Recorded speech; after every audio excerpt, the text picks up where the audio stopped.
It's finally here. BuckTool's 8-inch, 1 horsepower, variable speed grinder. RPM as low as 900, as high as 3,600.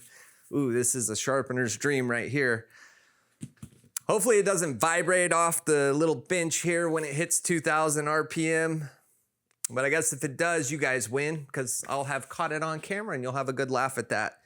Well, let's go ahead and see what's in this box.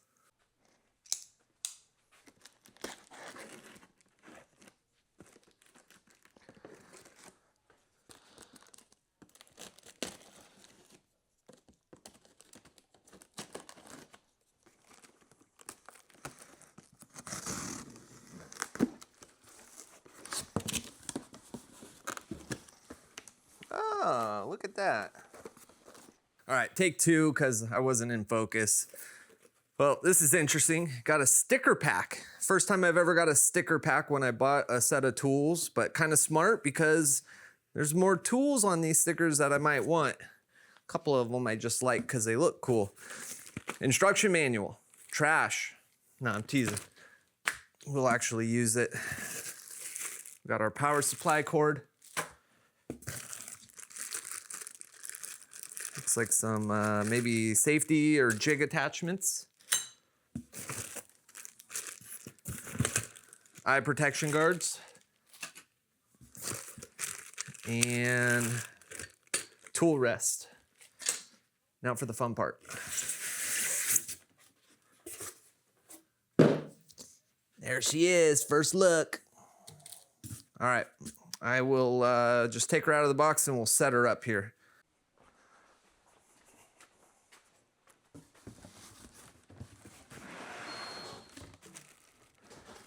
Boy,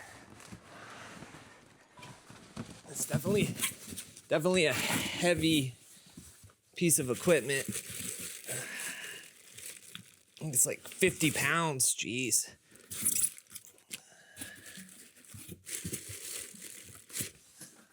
In fact, I wonder if the instructions tell you how to pull it out the best way. Let's just take a quick peek.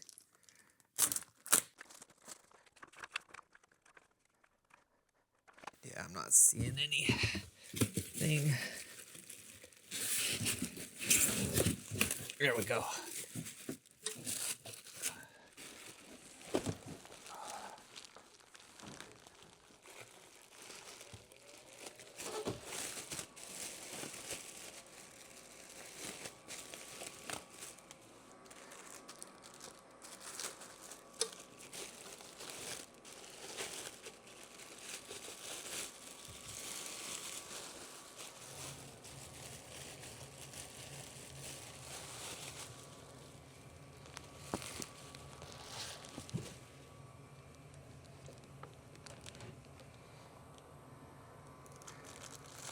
That on there. Well, I guess we can take it off.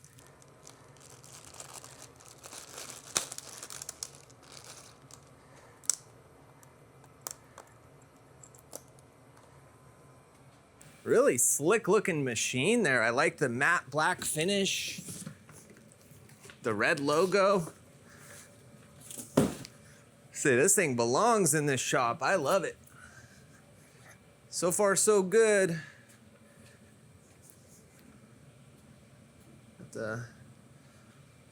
Looks like aluminum oxide wheels.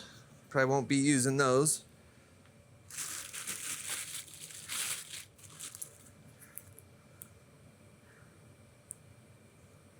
I see myself swapping those out for either diamond or CBN in the near future. Okay.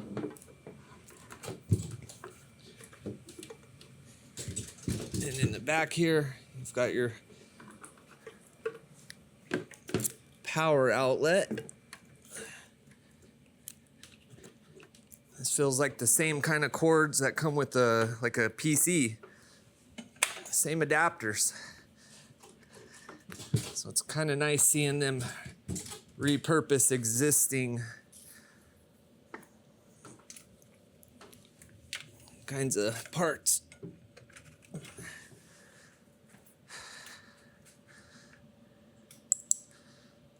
A little light. There's a little bit of light coming out of that. I do wish they made those things a little bit more powerful though.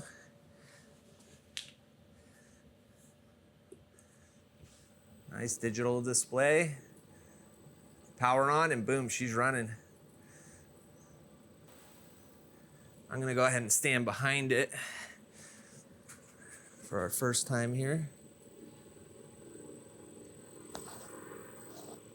Very quiet.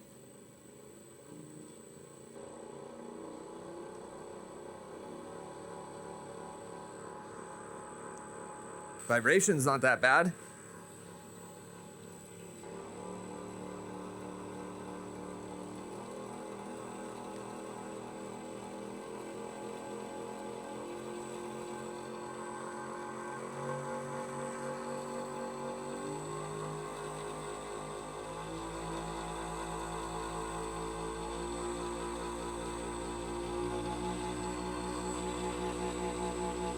Go max speed.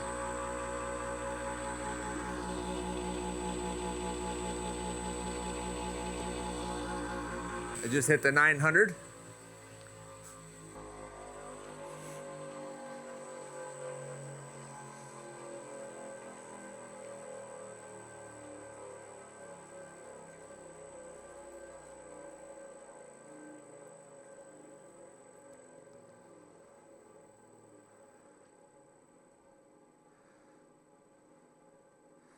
Nice easy wind down.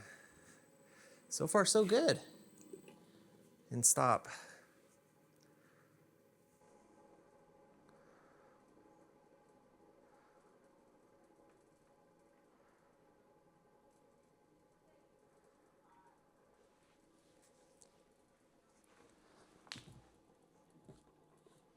So it's running or it's not.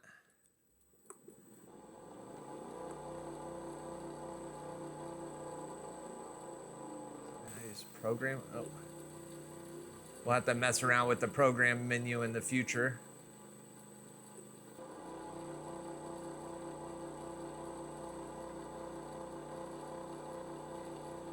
Oh, here you go.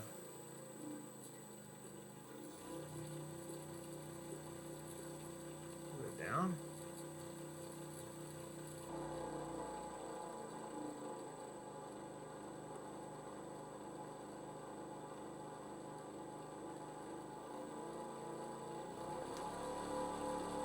Okay, so that's how you program it. So if you find a sweet spot you like, here's 1500. Let's say I like 1000. I'll come down to 1000. Oh, if it'll let me. All right, 990, and I just hold the program button down.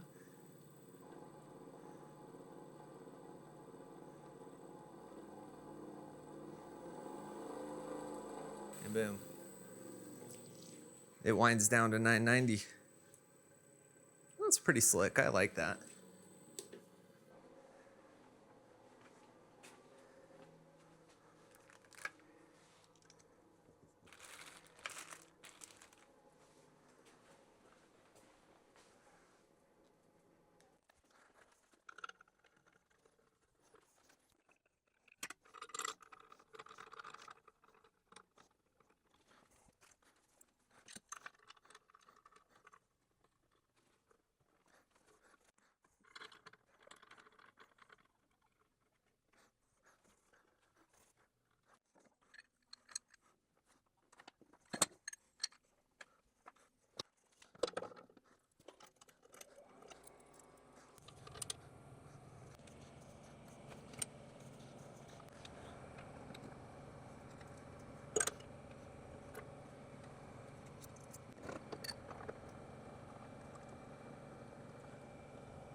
Well, here's a small detail I appreciate.